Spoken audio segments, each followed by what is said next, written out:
이번 주제는 매도를 부르는 리포트 예입니다. 실제로 자기가 투자하는 회사나 관심 있는 회사 리포트가 나오면 보통은 호재라고 생각하는데 어떤 경우에는 리포트가 나오고 빠지는 경우가 있습니다. 이게 금요일 날 있었던 일이라서 제가 서둘러서 자료를 만들어서 오늘 왔습니다. 한번 보실까요?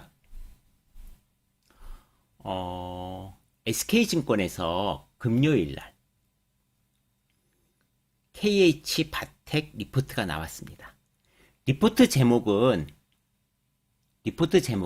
힌지 역할의 제부가. 그러니까 KH바텍이 뭐 하는 회사냐면 간단히 설명드리면 우리가 폴더블 폰 있잖아요. 폴더블 폰 이렇게 접었다 폈다 하잖아요.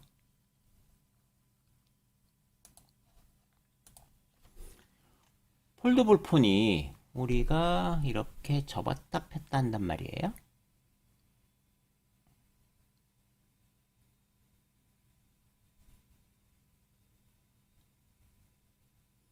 이렇게 접히는 요 부분, 디스플레이와 케이스 안에서 접었다 폈다 하는 경첩 부분을 힌지라고 하는데 이 힌지를 잘 만드는 회사예요. 그래서 삼성의 폴더블이 많이 팔릴수록 KH바텍이 좋죠. 그래? 힌지가 그런데 이제 보세요. 힌지가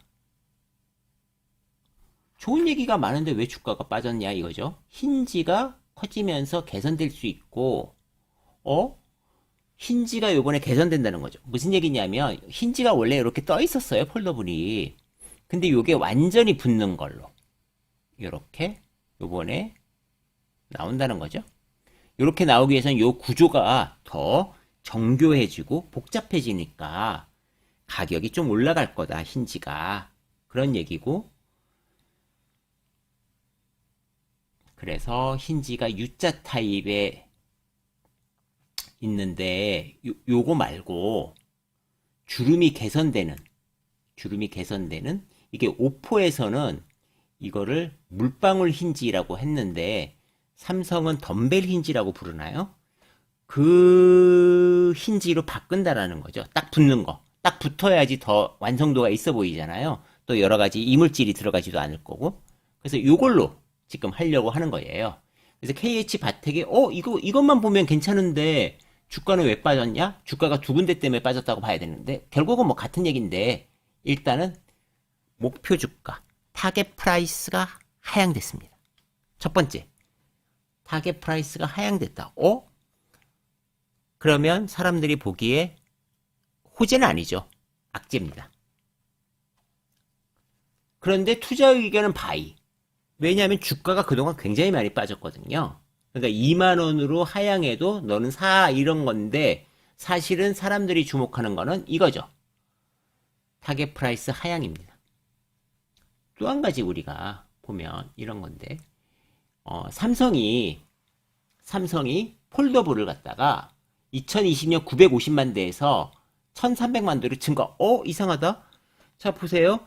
힌지가 물방울 모양으로 바뀌면서 가격도 올라가고 수량도 느는데 왜 그러지? 라고 보면 이 회사가 이제 우리가 예측치가 나와 있어요. 예측치가 매출 3670억. 이게 10억 단위니까. 영업이익은 320억을 예측했어요. 그런데 네이버에서 보면 올해가 334억으로 돼 있어요. 매출은 368억. 그러니까 매출은 비슷하죠. 매출은 비슷해요. 근데 영업이익이 320억에서 334억. 그러면은 14억이 비는 거잖아요. 그러면 47억이 아니라 이 애널부는 얼마라고 생각한 거냐 하면 33억이라고 한 거죠. 컨센 하회입니다. 그러니까 컨센 하회니까 주가가 빠지게 되는 거예요. 이 금요일 날 이렇게 많이 빠졌다가 약간 회복했어요. 그러니까 거의 마이너스 5%, 6%까지 빠졌다가 마이너스 4.21에 끝났는데 보세요. 고점이 저 위였거든요.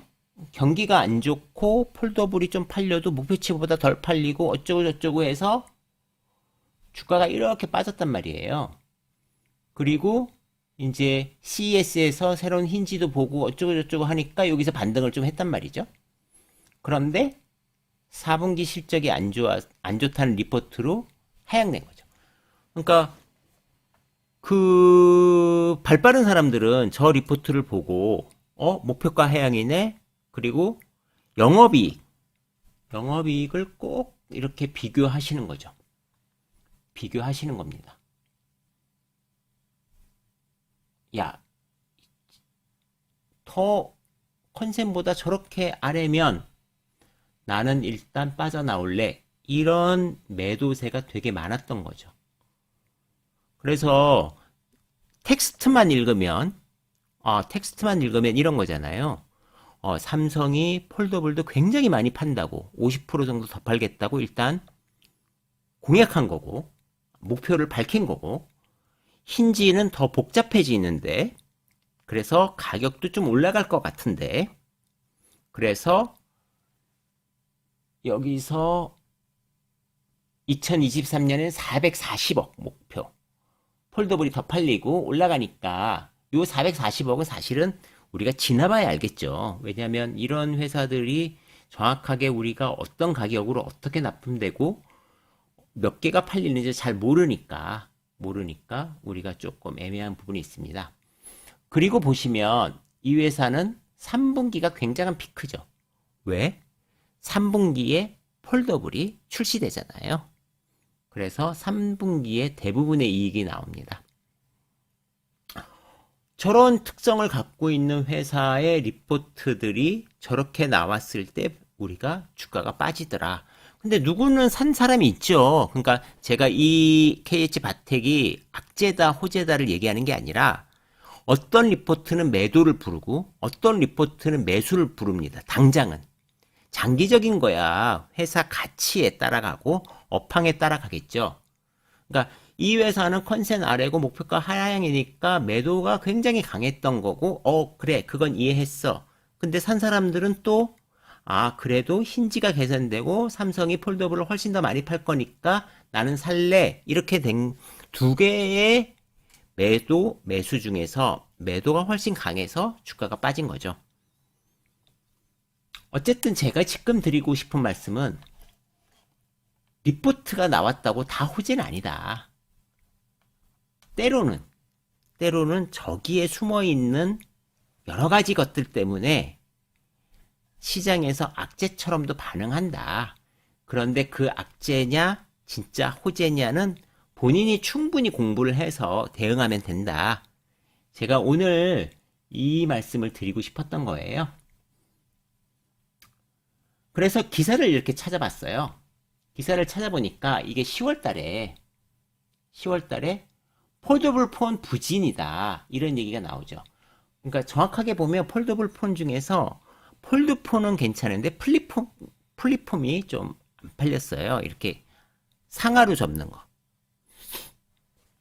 처음에 우리가 조개폰이라고 했던 거. 요거고 최근 기사를 보면 삼성이 핸드폰이 사실 플래그십이 애플한테 밀리고 있잖아요. 그래서 핸드폰이 덜 팔리는데 삼성이 유일하게 성장하는 거는 폴더블이니까 폴더블에 힘을 주겠다라는 뜻입니다. 그래서 폴더블을 많이 팔겠다. 이런 얘기고요. 그리고 아까 우리가 봤던 리포트가 이겁니다. 목표가 하향. 네. 성장세는 지속될 거란 분석이다. 근데 목표가는 하향. 요 리포트로 우리가 주가가 빠졌습니다. 그래서 우리가 리포트를 봄에 있어서 어떤 거는 호재로, 어떤 거는 좀 악재로 단기간에 작용한다라는 걸 이해하시고 리포트를 보시면 훨씬 더 오늘의 주가의 흐름이 이해가 되실 것 같습니다.